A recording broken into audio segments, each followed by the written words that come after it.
stayed near the village of Menerbes in a cottage called Le Refuge, aptly named as it was really a refuge used by the French resistance during the war. It is reached by a mile-long track which leads you right into the heart of the woodland. We arrived at one of the most amazing places, or if not the most amazing place we've ever stayed at, in the middle of dense woodland underneath a limestone cliff. You come across this sort of oasis where there's two houses with lots of gardens and all sorts of ornate things. We're just unloading the car and taking the stuff to the house in the wheelbarrow.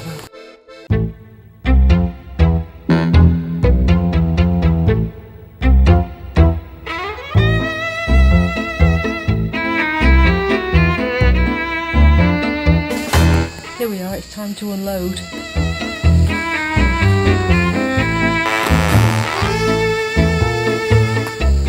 The refuge is built into the rolling wave of the limestone cliff behind me, and it's on several levels. The lower level has the kitchen and the bathroom, and the upper level has the bedroom. And in between the two there are various balconies so that you can sit outside and enjoy the views.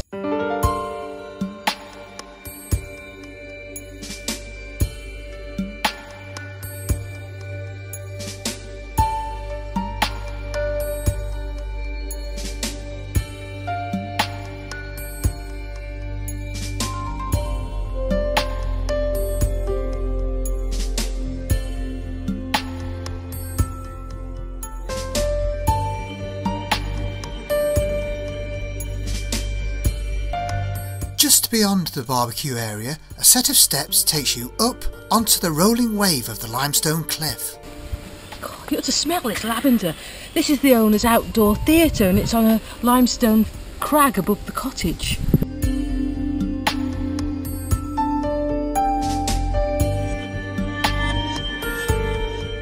This is the rill that carries the water that fills the ancient reservoir by the owner's house, and she said yesterday there was a big storm and you can just see the remains of the water drying up at the bottom of the reservoir. It must have flowed down here.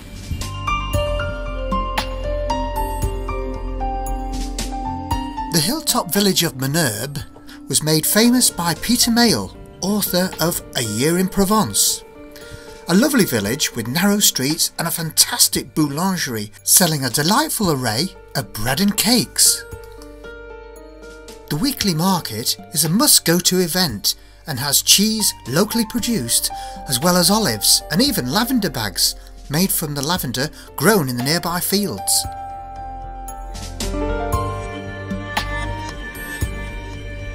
Our first day's ride takes us from Le Refuge into the lovely local wine-producing countryside.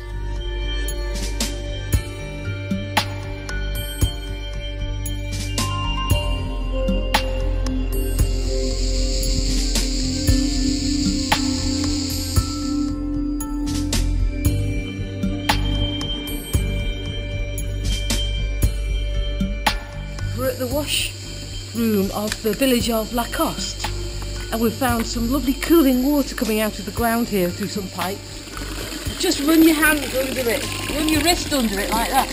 It's really nice, it cools you down loads. Lacoste's vernacular architecture and cobblestone streets give the impression of a village where time has stood still.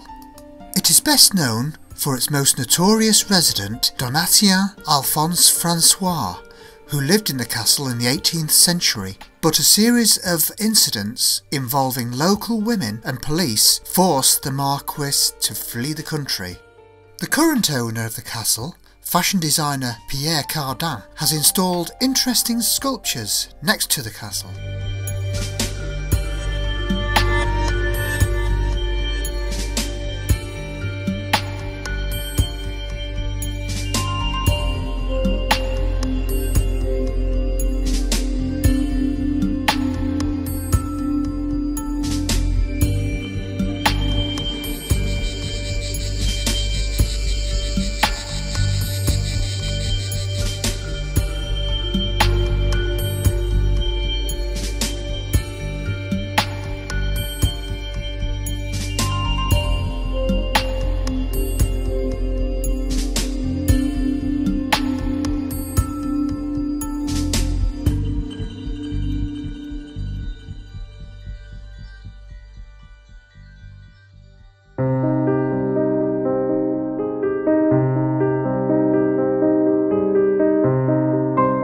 This must be one of the most iconic sights of Provence.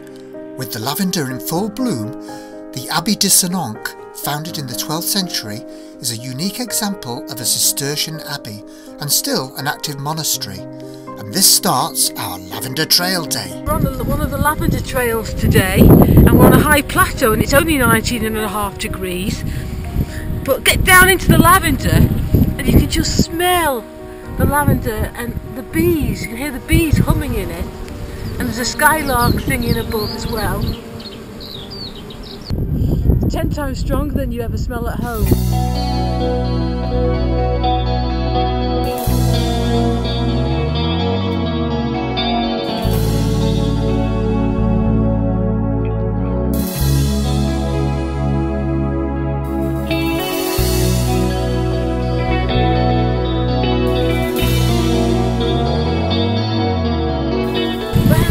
Day today we're cycling around the lavender fields and through woods on old tracks and up to ancient villages on mountain tops. It's a lovely area.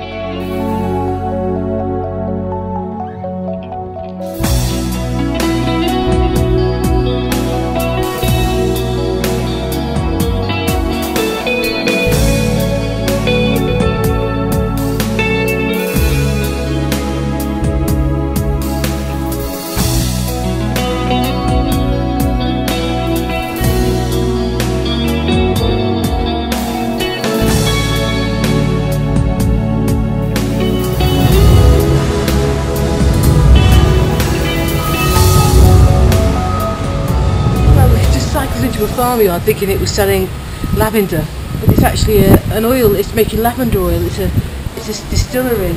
The smell in here is just so intense. I don't know quite what's going on, but there are these two big vats with big lids that come down on them and various pipes and great big bags of lavender here waiting to be processed.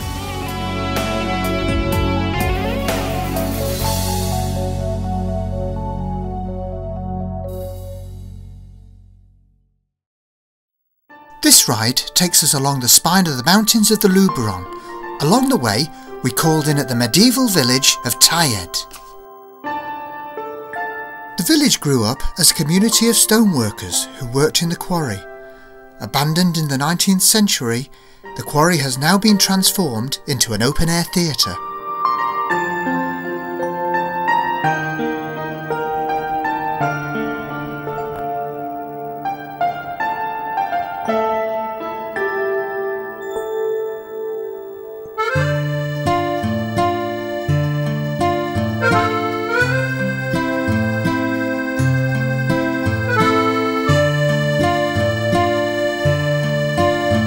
Heading up this road here to join the path there, a bit up there, and then along the top and then back down to Menerbes.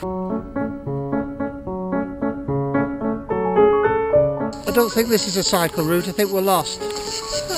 Marked on the map as a blue dash line. So, anyway, it should be at the bottom of the gorge, the other one.